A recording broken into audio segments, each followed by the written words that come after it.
ज़िंदगी में अगर कामयाब होना है तो आपको एक गोल की ज़रूरत है, और उस गोल को सेट करने के लिए, उस रास्ते को बताने के लिए आवाज़ द वॉइस लाया है करियर गुरु। मैं हूं आपका करियर गुरु।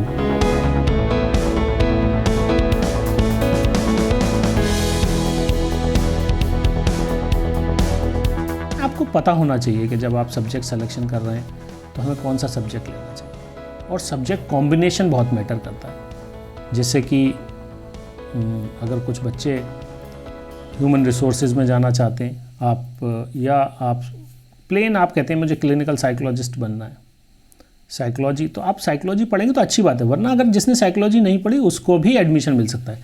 देखिए ये भी बात मैं एक बता दूं कि अगर आप अभी काफ़ी कहते हैं ना डाइवर्सिटी आई है, ख़ास तौर से 11th और 12th के सब्जेक्ट्स को लें हम, उसकी बात करें, उसके अलावा ओपननेस भी आई है। मतलब आप बहुत सारे, आपकी एलिजिबिलिटी बन सकती है बहुत सारे प्रोग्राम्स में। ज़रूरी नहीं है, कुछ प्रोग्राम्स को छोड़ दें। मिसाल के तौर पे अगर हम बीटेक की बात करते हैं तो बीटेक में आपकी मजबूरी है कि आपके पास फिज़िक्स, केमिस्ट्री, मैथ्स होना चाहिए। इसी तरह से अगर हम बात करते हैं एमबीबीएस की या बीडीएस की या फिज़ियोथेरेपी की या फार्मेसी की, जो मेडिसिन लाइन के कोर्सेज़ हैं, या कोई भी बीएससी इन बायोसाइंसेस है, या बीएससी इन बायोटेक्नोलॉजी है, या BSc in emergency medical technology है, या बीएससी इन डायलिसिस टेक्नोलॉजी है, या बीएससी इन रेडियोलॉजी है। इस तरह के बहुत सारे प्रोग्राम्स हैं। बैचलर्स ऑफ ऑप्टोमेट्री है। इस तरह के किसी भी प्रोग्राम में आप अगर जाना चाहते हैं तो आपको अपना सब्जेक्ट का सिलेक्शन बायोलॉजी करना चाहिए। बायोलॉजी पढ़ने के बाद आप मेडिसिन से रिलेटेड जितने भी हमारे प्रोग्राम्स होते हैं, ख़ास तौर से बैचलर्स प्रोग्राम होते हैं, इसके अलावा भी बहुत सारे डिप्लोमा प्रोग्राम होते हैं, कोई भी प्रोग्राम आप ज्वाइन कर सकते हैं। लेकिन अगर आप physics, chemistry, maths and biology पढ़ रहे हैं, ये मेरा अपना पर्सनल मानना है, मैं यही सजेस्ट करूँगा कि अनलेस कि आपके कोई बहुत स्ट्रॉन्ग रीज़न ना हो तो आपको मैथ्स और बायोलॉजी दोनों साथ नहीं पढ़ने चाहिए। आपका इंटरेस्ट है, आपको मैथ्स में भी बहुत मज़ा आता है, बायोलॉजी भी आपको बहुत अच्छी लगती है, बिल्कुल पढ़िए आप। लेकिन सिर्फ इसलिए मत पढ़िए कि आपके पास इंजीनियरिंग में जाने का भी ऑप्शन रहेगा और आपके पास मेडिसिन में जाने का भी ऑप्शन रहेगा। तो ये दो बिल्कुल डिफरेंट रास्ते हैं। इसको मुझे लगता है कि आपको बिल्कुल भी नहीं ऑप्ट करना चाहिए। लैंग्वेज, वोकेशनल सब्जेक्ट के बारे में और मैं बताना चाहता हूँ। वोकेशनल सब्जेक्ट्स बहुत सारे, तकरीबन सीबीएसई 23 वोकेशनल सब्जेक्ट्स ऑफ़र करता है। किसी में भी आप एक कर सकते हैं। आपका उससे दो फ़ायदे आपको होंगे। एक तो वोकेशनल सब्जेक्ट्स पढ़ने के बाद आपके पास कोई ना कोई एक स्किल सेट डेवलप होगा, आप उसको आगे कंटिन्यू कर सकते हैं।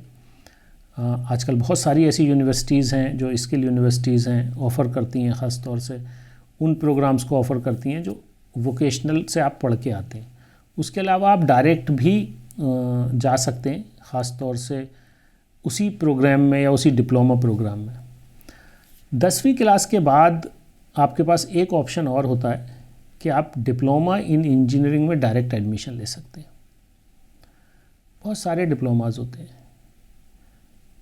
अगर हम इंजीनियरिंग के डिप्लोमास की बात करें तो कंप्यूटर इंजीनियरिंग से शुरुआत होकर civil engineering, electrical engineering, electronics and communication engineering, automobile engineering, production engineering, chemical engineering, mechanical engineering, तमाम तर ये कोर्सेज़ रहते हैं जिसमें आप अप्लाई कर सकते हैं 10वीं क्लास के बाद। तो जो लोग अपने 10वीं के बाद अपना एक वोकेशनल या कोई प्रोफेशनल कोर्स की तरफ जाना चाहते हैं, जल्दी एक अपनी पढ़ाई पूरी करना चाहते हैं और प्रोफेशन में आना चाहते हैं, वो 10वीं के बाद डिप्लोमा ज्वाइन कर सकते हैं। आप 12वीं के बाद भी डिप्लोमा ज्वाइन कर सकते हैं, लेकिन अगर आपको अपनी पढ़ाई को जल्दी कंप्लीट करना है, आप जल्दी अपने प्रोफेशन में आना चाहते हैं, जल्दी आप किसी फाइनेंशियल अर्निंग की तरफ आना चाहते हैं, तो आपके लिए डिप्लोमा एक अच्छा ऑप्शन हो सकता है। इंजीनियरिंग में डिप्लोमा होते हैं, 3 साल का ये डिप्लोमा होता है और ये इक्विवेलेंट होता है 12th का भी। यानी कि इसके बाद आपकी एक लेटरल एंट्री होती है। लेटरल एंट्री कहते हैं यानी कि आप सेकेंड ईयर में एडमिशन मिलता है बीटेक में। तो तकरीबन अगर आप 10वीं के बाद डिप्लोमा करते हैं और उसके बाद बीटेक में आते हैं तो आपका कोई भी लॉस नहीं होता। आप अगर 12वीं करके बीटेक करते हैं तो 4 साल का होता है, तो उसमें आपका सिलेक्शन जो है आपका इस तरह से होना चाहिए कि डिप्लोमा आप किस में करना चाहते हैं, किस तरह का आपका शौक़ है, किस तरह का करियर में जाना चाहते हैं, उस तरह का डिप्लोमा आपको ऑप्ट करना चाहिए। इसी तरह से बहुत सारे नॉन इंजीनियरिंग डिप्लोमाज रहते हैं, डिज़ाइन के डिप्लोमाज रहते हैं, जैसे diploma in fashion designing, diploma in interior designing, diploma in architecture, उसके अलावा आपका डिप्लोमा इन अप्लाइड आर्ट्स। बहुत सारे डिप्लोमाज हैं जो आपको हेल्प कर सकते हैं। एक डिप्लोमा है diploma in cosmetology and health, जो आपको ब्यूटी स्पेस में ले जाता है, ख़ास तौर से एस्थेटिक्स कॉस्मेटोलॉजी में ले जाता है और एक उसकी बड़ी एक डिमांड है, ख़ास तौर से प्रोफेशन में। आप देखिए क्वालिफाइड प्रोफेशनल्स आपको ब्यूटी एंड वेलनेस में बहुत ज़्यादा ज़रूरत है। जो लोग भी मिलते हैं वो बहुत ज़्यादा हाईली क्वालिफाइड नहीं मिलते, इसलिए क्वालिफाइड प्रोफेशनल्स की ज़रूरत होती है। तो 10वीं के बाद आपके पास ऑप्शंस पढ़ाई का है। यस, 11वीं 12वीं आप करते हैं तो आपके पास जो सिलेक्शन ख़ास तौर से सब्जेक्ट्स का है वो आपको बहुत केयरफुली करना है। और इसलिए नहीं करना कि आपको ठीक है, मैं इसलिए नहीं करना कि just for the sake of के मुझे किसी अपने अंकल या आंटी को ये बताना है या अपने किसी रिश्तेदार को ये बताना है कि मैंने साइंस ली हुई है। आपको ये सिलेक्शन इसलिए करना है कि आप करना चाहते हैं।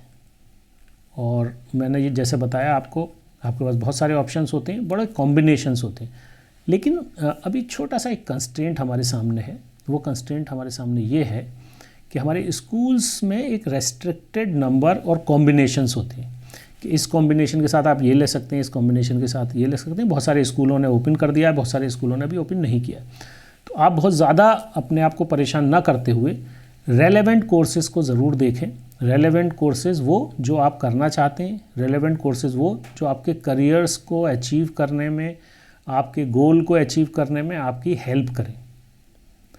आप ये ना देखें किसको पढ़ने में आसानी होगी, आप ये ना सोचें किस में मार्क्स ज़्यादा आएंगे, आप ये सोचें किसको पढ़ने में मुझे मज़ा आएगा, किसको पढ़ने से मेरा जो मैं बनना चाहता हूँ वो बन सकता हूँ।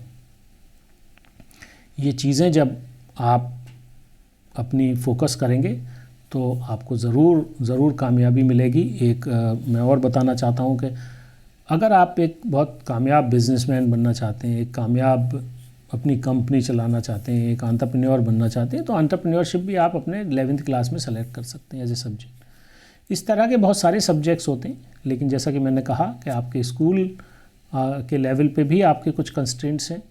सिर्फ मेरा कहने का मकसद ये है कि आपका सिलेक्शन डिफरेंट सब्जेक्ट्स का होना चाहिए। यानी कि अगर 3 आपके कुछ कोर सब्जेक्ट हैं जिसकी आपकी मजबूरी है, आप पढ़ना चाहते हैं, आपकी एलिजिबिलिटी की वजह से आपको पढ़ना है कहीं आप अप्लाई करने के लिए, वो पढ़िए। लेकिन जो आपके पास 2 ऑप्शन रहते हैं, एक आपको लैंग्वेज पढ़नी होती है तो आप अंग्रेज़ी जैसे एक एज ए लैंग्वेज आप पढ़ेंगे, उसके साथ आप एक जो सब्जेक्ट होता है, जनरली 4 सब्जेक्ट के बाद एक सब्जेक्ट ऐसा ज़रूर होता है जो आपका चॉइस आपकी बिल्कुल फ्री होती है।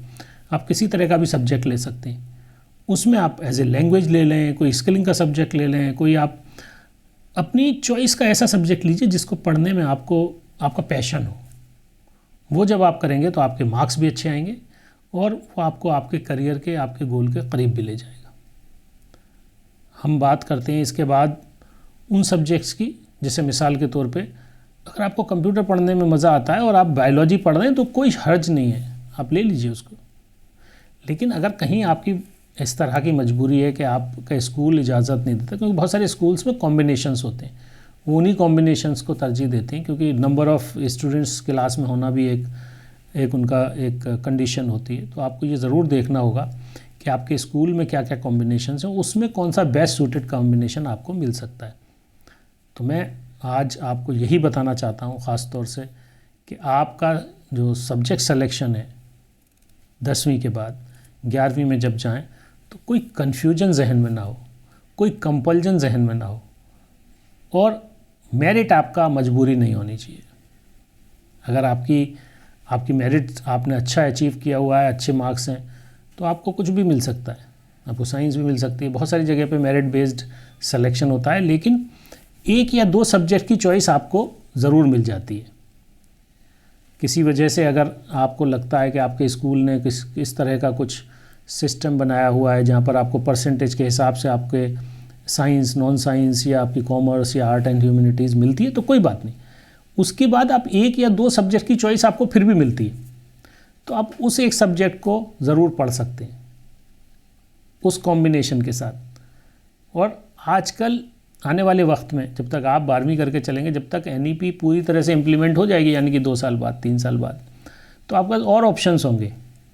और तक जिस तरह से NEP इवॉल्व हो रही है, जिस तरह से हमारी जो एजुकेशन पॉलिसी है, जो अभी हमारी 2020 की NEP 2020 है, वो इतना इनेबल करेगी आपको कि आपकी ये जो एलिजिबिलिटी इश्यूज़ हैं, आपका जो मजबूरी कहते हैं ना, पहले बार बहुत होता था आप अगर ये पढ़ रहे हैं तो ये नहीं पढ़ सकते, ये पढ़ रहे हैं तो ये नहीं पढ़ सकते, ये चीज़ें बहुत कम हो जाएंगी। मोस्ट प्रॉब्ली आपको बहुत सारे ऑप्शंस मिलेंगे आपको आगे पढ़ने के लिए। इसलिए अभी आप बहुत ज़्यादा इस चीज़ को ना फोकस करें कि आप किस तरह का सब्जेक्ट पढ़ेंगे तो आगे चल के आपको उसके करियर में उसको हेल्प करेगा नहीं करेगा। आपको अपना चॉइस से पढ़ना है, इंटरेस्ट से पढ़ना है। अगर आप इंटरेस्ट का सब्जेक्ट पढ़ेंगे तो आपको पढ़ने में मज़ा आएगा, और जब आपको पढ़ने में मज़ा आएगा तो आपकी लर्निंग बहुत हाई होगी, और जब लर्निंग हाई होगी तो आपकी ज़ाहिर है आपकी असेसमेंट, आपके ग्रेडिंग, आपके मार्क्स ऑटोमेटिकली अच्छे आएंगे। और जब आप कॉलेज में जाएंगे 12वीं के बाद, तो उससे रिलेट करता हुआ जब भी आप करियर अपना चूज़ करेंगे उसमें भी आप हमेशा एक्सेल करेंगे। इसलिए आपका करियर गोल, आपका सिलेक्शन ऑफ सब्जेक्ट्स, ये सब इन लाइन होना चाहिए, अलाइंड होना चाहिए, जो आपको आपके करियर को अचीव करने में, करियर के गोल को अचीव करने में हेल्प करे। मैं इस बात के साथ कि आप खूब मेहनत से पढ़ें, इस देश का नाम रोशन करें, अपने माँ बाप का नाम रोशन करें, और एक अच्छी ज़िंदगी, जॉयफुल लाइफ, स्ट्रेसफुल लाइफ नहीं, जॉयफुल लाइफ जिएं। और ये जब ही पॉसिबल है जब आप अपनी चॉइस बेस्ड सिलेक्शन करेंगे, तब आप रियल अपने आप को सेटिस्फाई भी कर पाएंगे और एक अच्छा नागरिक बनते हुए इस देश को आगे बढ़ाने में कंट्रीब्यूट भी कर पाएंगे।